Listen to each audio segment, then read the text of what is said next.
তোমার বাপ যদি তোমাকে সম্পদ থেকে বের করে দেয়, তোমার বাপ যদি তোমাকে ত্যায্য পুত্র করে দেয়, তুমি মুস্কি হেসে বলবে, আব্বা আমি ঘর থেকে চলে গেলে যদি তুমি খুশি হয়ে যাও, আমি খুশি।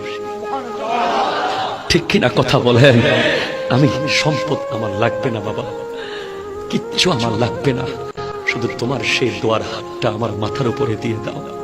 বিশ্বাস করেন, আমি আপনাকে গ্যারান্টি দিয়ে বলছি, বাবার কাছে টাকা থাকলেও, বাবা ব্যবসায়ী হোক, বাবা কোটি টাকার মালিক হোক, তারপরেও চাকরি থেকে যখন আপনি বেতন পান, আপনি 100টা টাকা বাবার হাতে দিয়েন, 500টা টাকা বাবার হাতে দিয়ে, বাপ বলবে না না লাগবে না, আপনি বলবেন তুমি নদীতে ফেলে দাও।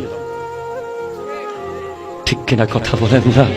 দেখবেন ওই বাপ সেদিন রাতে অন্ধকারের ভিতরে দু চোখের পানি ফেলে আল্লাহকে বলে, আল্লাহ আজকে আমি ছেলে হয়ে গেলাম, আমার ছেলে বাপ হয়ে গেল, আমার ছেলে আজ বাপ হয়ে আমাকে টাকা দিচ্ছে।